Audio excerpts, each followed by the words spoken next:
The solemnity of Corpus Christi, the last of the great feasts that began with Easter, was celebrated in Jerusalem. The Apostolic Administrator of the Latin Patriarchate of Jerusalem, Pier Battista Pizzaballa, presided over the solemn Mass in front of the edicule of the Holy Sepulchre. The new Patriarchal Exarch of Jerusalem and Amman is Monsignor Joseph Zabara, Armenian Catholic Bishop, who was enthroned in Jerusalem on June the 17th at the fourth station of the Via Dolorosa. Professors from all over the world listened to the representatives of the three monotheistic religions present in the Holy Land at the Bar Ilan University of Tel Aviv.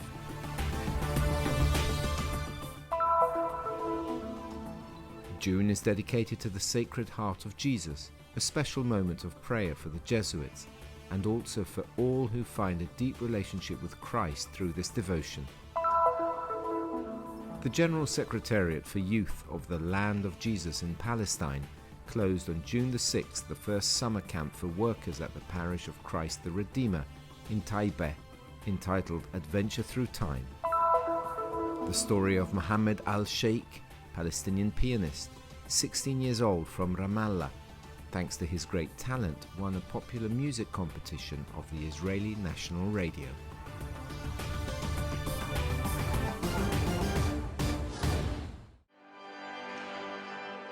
Three tours around the edicule, the blessing with the Blessed Sacrament. This is how the Holy Mass ends inside the Basilica of the Holy Sepulchre in Jerusalem, in the solemnity of the body and blood of Christ, which celebrates the living presence of the risen Christ in the consecrated bread and wine.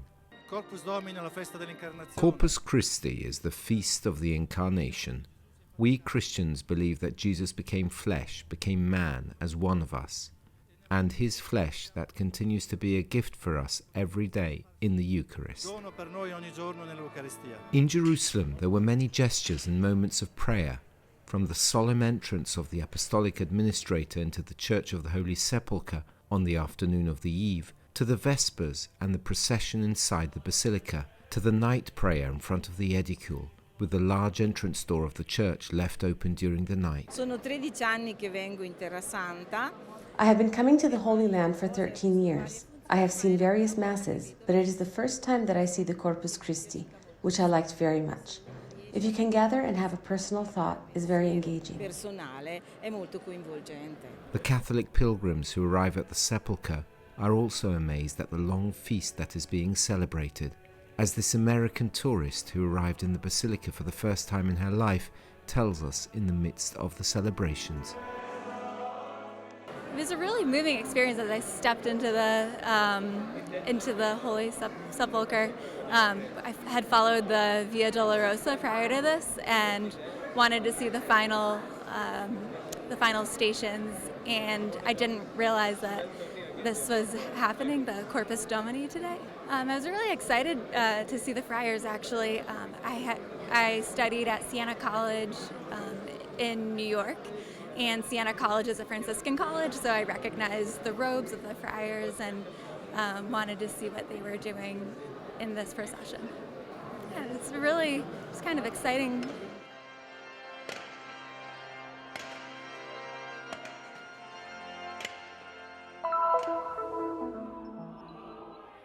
The new Patriarchal Exarch of Jerusalem and Amman is Bishop Joseph Zabara, Armenian Catholic Bishop.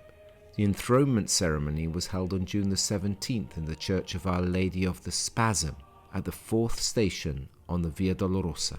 The solemn celebration was presided over by His Excellency Monsignor Raphael François Minassian, Ordinary for the Armenian Catholics of Eastern Europe. During the celebration of the Divine Liturgy, the decree appointing the Patriarch of Cilicia for the Armenian Catholics, His Beatitude Grégoire Pierre, was read out. It was attended by the Armenian Catholic faithful of Jerusalem, the Apostolic Delegate for Jerusalem, Monsignor Leopoldo Girelli, the Apostolic Administrator of the Latin Patriarchate, Monsignor Pier Battista Pizzaballa, and the Custers of the Holy Land, Brother Francesco Patton, and representatives of the other Christian communities of Jerusalem. During the celebration, Bishop Zabara greeted the faithful and expressed the joy of serving the Church of Jerusalem.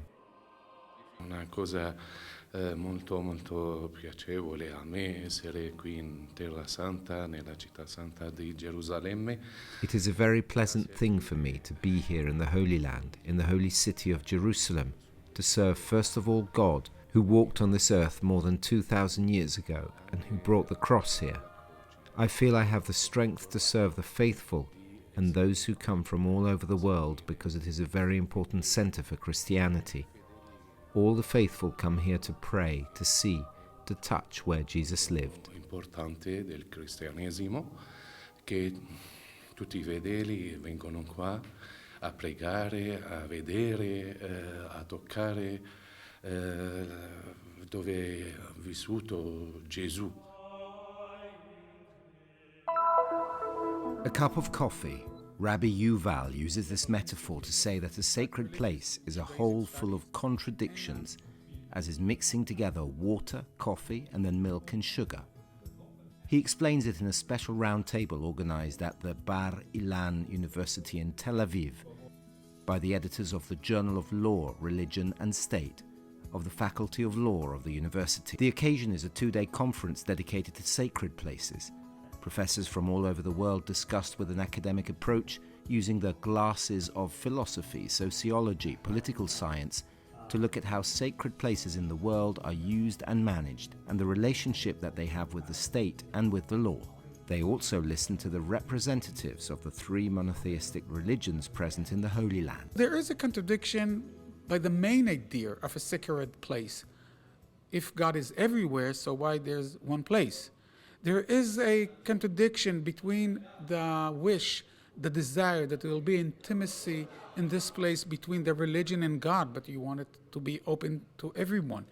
There is a contradiction between the fact that if it's a sacred place, so therefore only pure people and righteous can come, but you want the whole society to be connected. You must understand that we cannot solve them completely. Whatever we have to think constantly is how far can we go in order to find the optimum of using all those powers and making this place accessible but holy, open but intimate.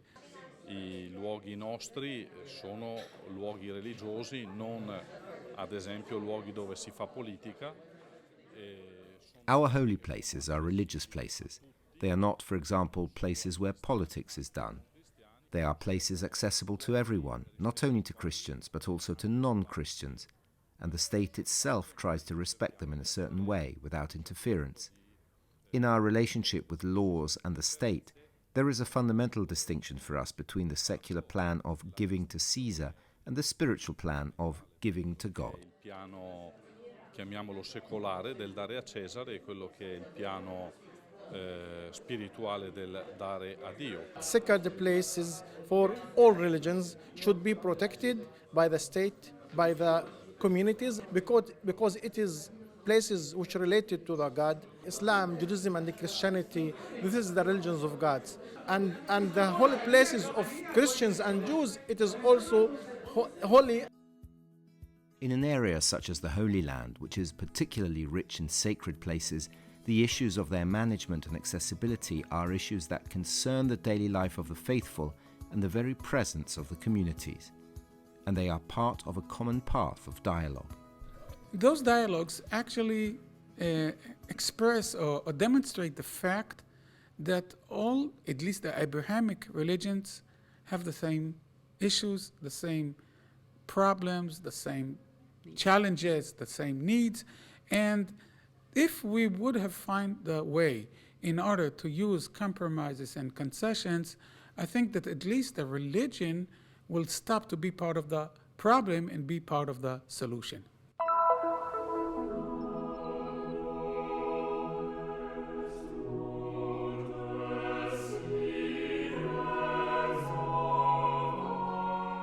C'est une dévotion qui est It is a devotion that I discovered little by little in the Scouts and that I was able to develop as my vocation.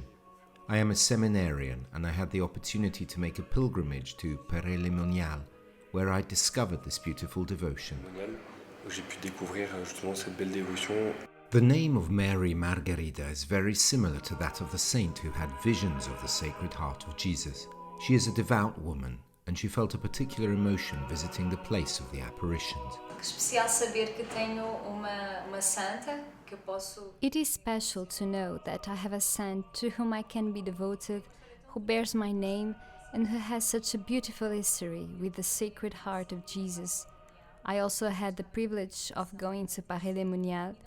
I was making a pilgrimage to Thésée. It was not planned to go from there, but I was fortunate enough to visit the chapel, the place where Jesus showed his heart to Saint Margaret Mary Alacoque.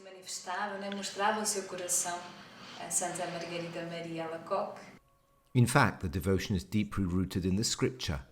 The heart of God is the main character that comes directly from the Bible. The love of God, the mercy of God that emanates from the heart of God. But in the 17th century, piety for the Sacred Heart of Jesus and authentic adoration of the Sacred Heart took on a new form through Sister Margaret Mary Alacoque and her visions. Like many visionaries, she was not immediately accepted, but insisted on promoting this devotion to the Sacred Heart, especially the veneration of Friday as the day of Jesus' crucifixion. The visions of St. Margaret Mary Alacoque were also spread by her confessor, who was a Jesuit. Therefore, the order continues to spread this devotion to this day. The Jesuits are intimately linked to the spread of devotion to the Sacred Heart because of the role played by Claudio de la Colombière.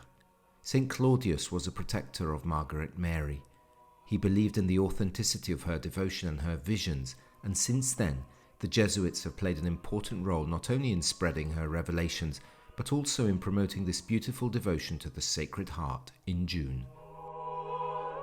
The Church celebrates the Feast of the Sacred Heart of Jesus on the first Friday after the Feast of Corpus Christi, but the whole month of June is dedicated to the Sacred Heart of Jesus. It is one of those feasts that come after the celebration of a long series of very important Christian feasts from Easter to Pentecost, which are really the heart of the Christian mystery. Sacred Heart of Jesus, I trust in you.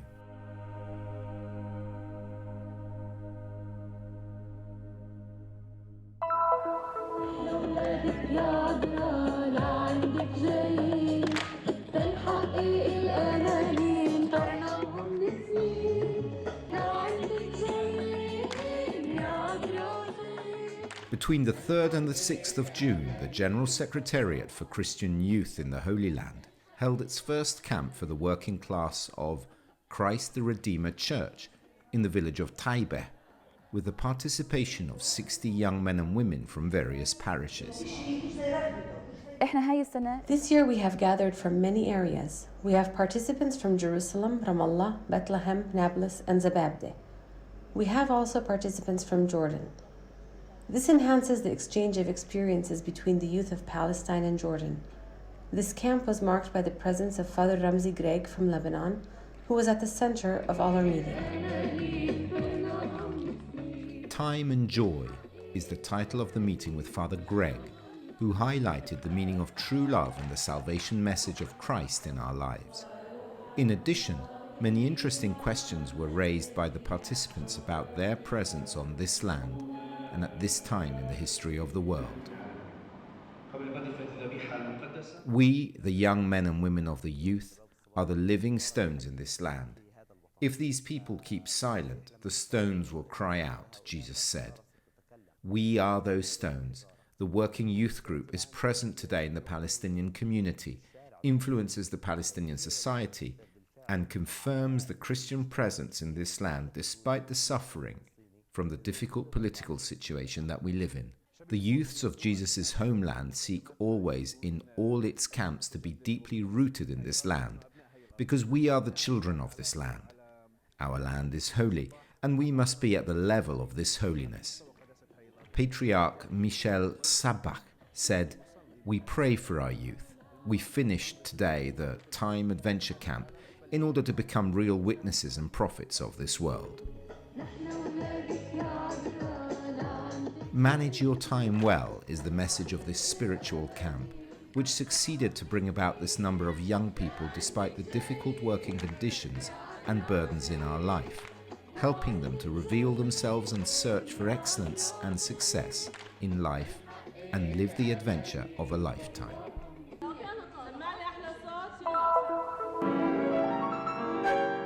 He is 16 years old and has an extraordinary talent capable of overcoming seemingly unsurmountable barriers. When I play, it's like I'm living. The story of Mohammed Al Sheikh, a Palestinian from Ramallah, certainly has something unique about it. He won the popular Israeli national radio competition dedicated to discovering the future protagonists of the music scene. It gave me a great experience first of all, and it really opened the door to some new people who are very happy to invite me. Emma Spitkovsky, a Jew of Russian origin, is one of the 18 professors of the Magnificat Institute of the Custody of the Holy Land. Not usually talent, it's something more than talent. It's more than talent. On stage, at the end of the year gala concert, sounds and voices express a harmony that is not only musical. Eleonora Lue, Italian-Israeli mezzo-soprano, studied at the Magnificat to consolidate her future as an opera singer. The incredible thing is that you can get to know the realities that I otherwise could not have known. I speak as an Israeli citizen, as well as an Italian. I had never had the chance to have Christian Arab and Muslim Arab classmates. It's a way of really getting to know each other, because those who make music, even those who don't do it professionally, know very well that music exposes us. It's a moment in which we show all our weaknesses and our strengths, and maybe this is the best way to start a dialogue, without a mask.